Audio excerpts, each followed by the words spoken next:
നമസ്കാരം. പത്തനംതിട്ട ലോക്സഭാ മണ്ഡലത്തിൽ കുറഞ്ഞത് 50,000 വോട്ടിൻ്റെ ഭൂരിപക്ഷത്തിലെങ്കിലും LDFിൻ്റെ സ്ഥാനാർത്ഥിയായിട്ടുള്ള തോമസ് ഐസക് വിജയിക്കുമെന്ന് LDFിൻ്റെ പാർലമെൻറ്റ് മണ്ഡലം കമ്മിറ്റിയുടെ റിപ്പോർട്ട് അല്ലെങ്കിൽ വിലയിരുത്തലുകൾ വരുന്നു എന്നുള്ളതാണ്.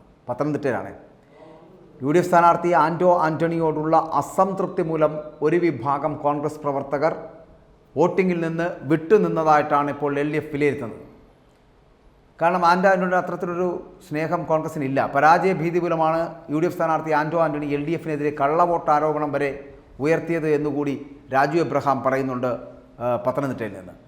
UDF കേന്ദ്രങ്ങളിലൊക്കെ വോട്ടിംഗ് ശതമാനം കുറവായിരുന്നുവെന്നും LDF നടത്തിയ 12,000-ലധികം കുടുംബയോഗങ്ങളെന്ന് പറയപ്പെടുന്നത് തോമസ് ഐസക്കിൻ്റെ വിജയത്തിന് സഹായകരമാകുമെന്നുമൊക്കെയാണ് CPIMൻ്റെ സംസ്ഥാന കമ്മിറ്റിക്ക് ലഭിച്ച അല്ലെങ്കിൽ അവർക്ക് സമർപ്പിച്ച റിപ്പോർട്ടിൽ പറയുന്നത്. നമുക്കറിയാം, പത്തനംതിട്ട ലോക്സഭാ മണ്ഡലത്തിൻ്റെ പ്രത്യേകത അല്ലെങ്കിൽ പത്തനംതിട്ട ലോക്സഭാ മണ്ഡലത്തിൽ ഉൾപ്പെട്ട 7 നിയമസഭാ മണ്ഡലങ്ങൾ. ആ 7 നിയമസഭാ മണ്ഡലങ്ങളിലും LDF സ്ഥാനാർത്ഥി തോമസ് ഐസക് ലീഡ് ചെയ്യുമെന്നാണ് LDFിൻ്റെ പാർലമെൻറ്റ് മണ്ഡലം കമ്മിറ്റി CPIM സംസ്ഥാന കമ്മിറ്റിക്ക് നൽകിയിട്ടുള്ള റിപ്പോർട്ടിൽ പറയുന്നത് എന്നുള്ളതാണ്. കാരണം ഈ 7 നിയോജക മണ്ഡലങ്ങളിലും LDF ലീഡ് ചെയ്യും. പൂഞ്ഞാർ, കാഞ്ഞിരപ്പള്ളി, തിരുവല്ല, റാന്നി എന്നിവിടങ്ങളിൽ മോശമല്ലാത്ത ഭൂരിപക്ഷം LDFിന് നേടാൻ കഴിയും എന്നുള്ള ഒരു പ്രാഥമിക വിലയിരുത്തലാണ് ഇപ്പോൾ LDF തന്നെ മുന്നോട്ട് വെക്കുന്നത്. മണ്ഡലത്തിൻ്റെ ചരിത്രത്തിലെ ഏറ്റവും കുറഞ്ഞ പോളിംഗ് ശതമാനം രേഖപ്പെടുത്തിയ തെരഞ്ഞെടുപ്പിൽ കണക്കുകൂട്ടലിൽ ഭൂരിപക്ഷം ഉറപ്പിക്കുകയാണ് മുന്നണികൾ എന്നുള്ളതാണ്. കുറഞ്ഞ പോളിംഗിനിടയിലും ഉണ്ടായിട്ടുള്ള ശക്തമായിട്ടുള്ള അടിയൊഴുക്ക് തന്നെയാകും വിധി നിർണ്ണയിക്കുക എന്നുകൂടി പറയേണ്ടിയിരിക്കുന്നു. കുറഞ്ഞ ശതമാനം പോളിംഗ് തങ്ങൾക്ക് അനുകൂലമാകുമെന്ന് തന്നെയാണ് എപ്പോഴും LDF ഉറച്ചു വിശ്വസിക്കുന്നത്.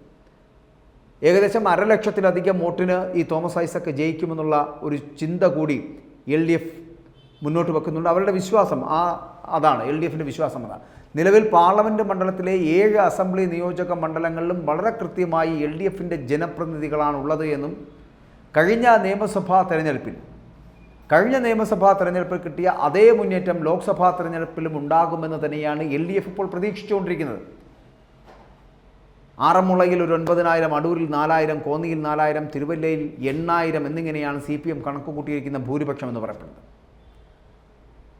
റാന്നിയിലും അത്തരത്തിൽ പിന്നാക്കം പോകുവാനുള്ള സാധ്യതയില്ല. പൂഞ്ഞാർ, കാഞ്ഞിരപ്പള്ളി, റാന്നി മണ്ഡലങ്ങളിൽ ചിലപ്പോൾ ഈ കേരള കോൺഗ്രസ് മാണിയുടെ സഹായത്തോടു കൂടി മികച്ച ഭൂരിപക്ഷത്തിലേക്ക് എത്തുവാൻ LDFിന് കഴിയുമെന്ന് LDF സ്വപ്നം കാണുന്നുണ്ട്. ആ വലിയ പോളിംഗ് ശതമാനം കുറവ് വന്നിട്ടും അത് അങ്ങനെ തന്നെയാണ് LDF പ്രതീക്ഷിക്കുന്നത്. LDF നടത്തിയ വിലയിരുത്തൽ 7 മണ്ഡലങ്ങളിലും തോമസ് ഐസക് ലീഡ് ചെയ്യുമെന്നാണ് അല്ലെങ്കിൽ മുന്നേറ്റം നടത്തുമെന്നാണ് പറയുന്നത്. അതിൽ ചെയ്യാതെ പോയൊരു 10.5% വോട്ടുകൾ LDFിൻ്റേത്, അതിൽ വെറും 17,000 മാത്രമാണ് എന്നുള്ളൊരു കണക്കുകൂട്ടലുകൾ കൂടി വരുന്നുണ്ട്. ശേഷിച്ച 1,00,000-ൽ പരം വോട്ടുകൾ UDFിൻ്റെയും NDAയുടെയുമാണ് ചെയ്യാതെ പോയ വോട്ടുകൾ എന്ന് പറയപ്പെടുന്നത്. അടിത്തട്ടിൽ വളരെ ശക്തമായിട്ടുള്ള പ്രവർത്തനം നടത്തിയത് LDF തന്നെയാണ്. LDF മാത്രമാണ് അത്തരത്തിൽ വലിയ പ്രവർത്തനങ്ങൾ. എല്ലാ ബൂത്തുകളിലും അവർ സജീവമായിരുന്നു എന്നുള്ളതാണ് ഏറ്റവും വലിയ പ്രത്യേകത. തങ്ങൾക്ക് വേണ്ട വോട്ടുകളെല്ലാം തന്നെ അത് ചെയ്യിപ്പിക്കുന്നതിനും അവർക്ക് കഴിഞ്ഞു എന്നുള്ള പ്രത്യേകതയുണ്ട്. വളരെ കൃത്യമായിട്ടാണ് അവർ ഓരോ ഘട്ടവും മുന്നോട്ട് പോയത്. തെരഞ്ഞെടുപ്പിൻ്റെ ഓരോ ഘട്ടങ്ങളിലും ചുരുങ്ങിയത് 3 തവണ മുഴുവൻ വീടുകളും ഈ പ്രവർത്തകർ കയറിയിറങ്ങി. ഒരു ബൂത്തിൽ 250 വോട്ട് തങ്ങൾക്ക് അനുകൂലമാക്കാൻ 5 പേരെ വീതം ചുമതലപ്പെടുത്തുന്ന ഒരു സാഹചര്യവും ഉണ്ടാക്കിയെടുത്തു. ഒരാൾ ഒരു 50 വോട്ടർമാരെ വീതം നിർബന്ധമായിട്ടും ബൂത്തിലെത്തിക്കേണ്ടിയിരുന്നു. അങ്ങനത്തെ ഒരു സ്ഥിതി ഇത് കൃത്യമായി നടപ്പിലാക്കി. ചില മേഖലകളിലൊക്കെ LDFിൻ്റെ പ്രവർത്തനം എന്ന് പറയപ്പെടുന്ന പിന്നാക്കം പോയി എന്ന് പറയുന്നുണ്ടെങ്കിൽ പോലും പക്ഷേ അവിടെ തങ്ങളുടെ വോട്ടർമാരെ അവർക്ക് കൃത്യമായിട്ട് ബൂത്തിലെത്തിക്കാൻ കഴിഞ്ഞു എന്നുള്ളതാണ്. ഈ വോട്ടുകൾ മുഴുവൻ പാർട്ടിക്ക് ലഭിച്ചാൽ ഐസക്കിൻ്റെ വിജയം സുനിശ്ചിതമാണ് എന്ന് പറയേണ്ടി വരും. പാർട്ടി പ്രവർത്തകർക്കിടയിൽ 2ാം പിണറായി സർക്കാരിനും ഐസക്കിനുമെതിരായി ചിലർക്കെങ്കിലും നിലപാടുകളുണ്ട് എന്നുള്ള കാര്യത്തിൽ സംശയമില്ല. ഇവർ ഐസക്കിന് വോട്ട് ചെയ്തിട്ടില്ലെങ്കിൽ വിജയം ചിലപ്പോൾ കൈവിട്ടു പോകും എന്നും പറയേണ്ടി വരും. കോൺഗ്രസ്സിൽ അസംതൃപ്തരുണ്ട്. അവർ തിരുവല്ല മണ്ഡലത്തിൽ വ്യാപകമായിട്ടും വോട്ട് മറിച്ചതായിട്ടാണ് പറയപ്പെടുന്നത്. അതായത് ഈ മല്ലപ്പള്ളി, ആനിക്കാട്, പുറമറ്റം, കല്ലൂപ്പാറ, കുന്നന്താനം, കവിയൂർ പഞ്ചായത്തുകൾ, ആ കവിയൂർ പഞ്ചായത്തുകളിലടക്കം തിരുവല്ല നഗരസഭയിലും ഐസക്കിന് വേണ്ടിയിട്ട് കോൺഗ്രസ് വോട്ടുകൾ ധാരാളമായിട്ട് മറിഞ്ഞിട്ടുണ്ട് എന്നുള്ള കാര്യത്തിൽ സംശയമില്ല. അപ്പോൾ കോൺഗ്രസിൽ നിന്ന് പുറത്താക്കപ്പെട്ട ഡോക്ടർ സജി ചാക്കോ, കൂടാതെ മുൻ കവിയൂർ പഞ്ചായത്ത് പ്രസിഡന്റായിട്ട് TK സജീവ്, ഈ തുടങ്ങിയ നേതാക്കളൊക്കെ വലിയ തോതിൽ കോൺഗ്രസിൻ്റെ വോട്ടുകൾ LDF ക്യാമ്പുകളിലേക്ക് അല്ലെങ്കിൽ LDFിന് അനുകൂലമായിട്ട് നൽകിയിട്ടുണ്ട് എന്ന് തന്നെയാണ് പറയപ്പെടുന്നത്.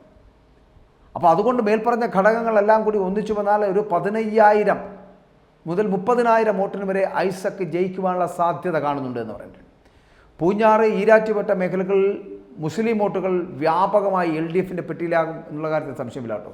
പൂഞ്ഞാറിൽ വൈദികനെ ആക്രമിച്ചതുമായി ബന്ധപ്പെട്ട കേസുകളിലേക്ക് പ്രതികളെ സ്റ്റേഷൻ ജാമ്യം നൽകി വിട്ടയക്കാൻ സഹായിച്ചതിലൂടെ അവരുടെ വോട്ടിൽ വലിയൊരു ഭാഗം എന്ന് പറയപ്പെടുന്ന CPM നേടിയെടുക്കും എന്ന് പറയാം. കഴിഞ്ഞ തവണ ആൻ്റണിയുടെ വിജയത്തിൽ ഈ വോട്ടുകളൊക്കെ നിർണായകമായിരുന്നതാണ്. ഒപ്പം തന്നെ പെന്തക്കോസ്ത് വിഭാഗത്തിൽ ഉണ്ടാക്കിയിട്ടുള്ള ഒരു ഭിന്നതയുണ്ട്. ആ ഭിന്നതയിലൂടെ ആൻ്റോയ്ക്ക് ഉറപ്പായിട്ടുള്ള നിരവധി വോട്ടുകൾ നഷ്ടപ്പെടുകയും ചെയ്യും. ആ വോട്ടുകൾ LDF കൈവശപ്പെടുത്തുവാനുള്ള സാധ്യതയുമുണ്ട്. കഴിഞ്ഞ തവണ വരെ ഈ പെന്തക്കോസ്ത് സഭ അല്ലെങ്കിൽ പെന്തക്കോസ്തിൻ്റെ വോട്ടുകൾ എന്ന് പറയപ്പെടുന്നത് മുഴുവനായിട്ടും ഈ ആൻ്റണിക്ക് ലഭിച്ചുകൊണ്ടിരുന്ന വോട്ടുകളാണ്. ഇപ്പോൾ ഈ തോമസ് ഐസക്കിനും ഒപ്പം തന്നെ സംസ്ഥാന സർക്കാരിൻ്റെ പ്രവർത്തനങ്ങൾക്കുമെതിരെയുള്ള പാർട്ടിയിലെ വലിയൊരു വിഭാഗത്തിൻ്റെ എതിർപ്പ് NDAക്ക് വോട്ട് ചെയ്യാതിരിക്കുവാൻ, അവർക്ക് വേണ്ടി വോട്ട് ചെയ്തിരിക്കുവാനുള്ള സാധ്യതകൾ കാണുന്നു. ഈ അടിയൊഴുക്കുകൾ 3 മുന്നണിയിലുമുണ്ട് എന്നുള്ളതാണ്. ആര് ജയിച്ചാലും കുറഞ്ഞ ഭൂരിപക്ഷമാകും ഉണ്ടാവുക എന്നുള്ള കാര്യത്തിലും സംശയമില്ല. അതായത് ഈ വോട്ടിംഗ് ശതമാനത്തിൽ വലിയ വ്യത്യാസം വരാൻ സാധ്യതയില്ല എന്നുള്ളതാണ്. അതായത് ഈ മണ്ഡലത്തിൽ 63.37% പോളിംഗ് ആണ് കൃത്യമായിട്ട് നടന്നത്. പത്തനംതിട്ട ലോക്സഭാ മണ്ഡലത്തിൽ ഏകദേശം 63.37% പോളിംഗ് രേഖപ്പെടുത്തിയപ്പോൾ ബാലറ്റ് വോട്ടുകൾ കണക്കാക്കാതെ അല്ലെങ്കിൽ അതിനെ കണക്കാക്കാതെ വോട്ട് ചെയ്തവരുടെ എണ്ണം എന്ന് പറയപ്പെടുന്നത് 9 ലക്ഷം കടന്നു എന്നുള്ളതാണ്.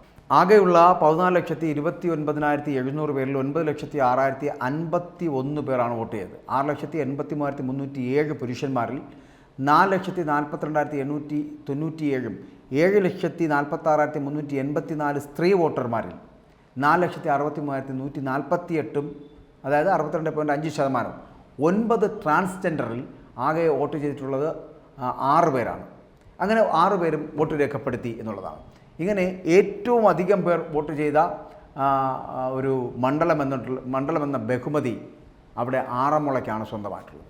2,36,632 വോട്ടർമാരുള്ള ഈ മണ്ഡലത്തിൽ നിന്നും 1,45,106 പേരാണ് പോളിംഗ് ബൂത്തിലെത്തി സമ്മതിദാനാവകാശം വിനിയോഗിച്ചത് എന്നുള്ളതാണ്. വോട്ടിംഗ് ഏറ്റവും കുറവ് രേഖപ്പെടുത്തിയത് റാന്നി മണ്ഡലത്തിലാണ്. 1,91,442 വോട്ടർമാരുള്ള ഈ മണ്ഡലത്തിൽ 1,16,248 പേരാണ് വോട്ട് ചെയ്തത്. അടൂരിൽ ആകെയുള്ള 2,09,760 വോട്ടർമാരിൽ 1,41,454 പേരും വോട്ട് ചെയ്തു. കോന്നി മണ്ഡലത്തിൽ പോകുകയാണെങ്കിൽ ആകെയുള്ള 2,850 വോട്ടർമാരിൽ 1,29,031 പേർ വോട്ട് രേഖപ്പെടുത്തി. തിരുവല്ലയിൽ 2,12,440 വോട്ടർമാരിൽ 1,28,582 പേർ വോട്ട് രേഖപ്പെടുത്തി. ഇനി കാഞ്ഞിരപ്പള്ളി പോയാൽ 1,87,898 വോട്ടർമാരിൽ 1,24,552 പേർ വോട്ട് ചെയ്തു. പൂഞ്ഞാറിൽ ആകെയുള്ള 1,90,678 വോട്ടർമാരിൽ 1,21,078 പേർ വോട്ട് ചെയ്തു. ഇങ്ങനെ ഒരു നേരിയ വ്യത്യാസമല്ല അവിടെ ഉള്ളത്. ഈ പത്തനംതിട്ട ലോക്സഭാ നിയോജകമണ്ഡലം നമ്മൾ പ്രതീക്ഷിച്ച ഒരു പോളിംഗ് നടന്നില്ല എന്നുള്ളതാണ്. അത്തരത്തിലൊരു വലിയ പോളിംഗ് ശതമാനത്തിലേക്ക് പോവുകയായിരുന്നുവെങ്കിൽ അനിൽ ആൻ്റണി, അതായത് AK ആൻ്റണിയുടെ മകനായിട്ടുള്ള അനിൽ ആൻ്റണി, NDAയുടെ BJPയുടെ സ്ഥാനാർത്ഥി അനിൽ ആൻ്റണി പറഞ്ഞത് 4.5 ലക്ഷം വോട്ടുകൾ പത്തനംതിട്ടയിൽ BJP പിടിക്കും, അവർ വിജയിക്കുമെന്നാണ്.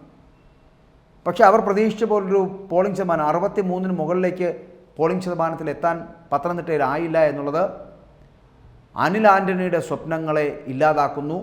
മറ്റൊന്ന് ആൻ്റണിയാണ്. ആൻ്റണിയുടെ പ്രതീക്ഷകളെയും അവിടെ തകിടം മറിക്കുന്നുണ്ട്. അതായത് കോൺഗ്രസിലെ പ്രവർത്തകർ പലപ്പോഴും വോട്ട് ചെയ്യാതെ മാറി നിന്നു എന്നുള്ള ഒരു സ്ഥിതിവിശേഷം. ആ വോട്ട് ചെയ്യാതിരുന്നത് ആൻ്റണിയോടുള്ള ഇഷ്ടക്കേട് കൊണ്ടാണ്. കാരണം ജനങ്ങൾക്ക് പ്രിയനല്ലാത്തൊരു നേതാവാണ് ഈ ആൻ്റണി. അപ്പോൾ ആൻ്റണിയും അനിൽ ആൻ്റണിയും ഈ ആൻ്റണിമാർ അവിടെ മിക്കവാറും വാഴില്ല എന്നുള്ളതാണ്. ആൻ്റണിമാർക്ക് ഇപ്രാവശ്യം ജയിക്കാൻ കഴിയില്ല. പകരം തോമസ് ഐസക്കിന് സാധ്യതയുണ്ട് എന്ന് പറയേണ്ടി വരുന്ന സ്ഥിതിവിശേഷമാണ് പത്തനംതിട്ടയിൽ. പക്ഷേ അത് എത്രത്തോളം പ്രായോഗികമാണ് എന്നുള്ളത് പറയാൻ കഴിയില്ല. തിരഞ്ഞെടുപ്പിൻ്റെ ഫലം വരുമ്പോൾ ഇതിനകത്ത് മാറ്റങ്ങൾ ഉണ്ടായേക്കാം.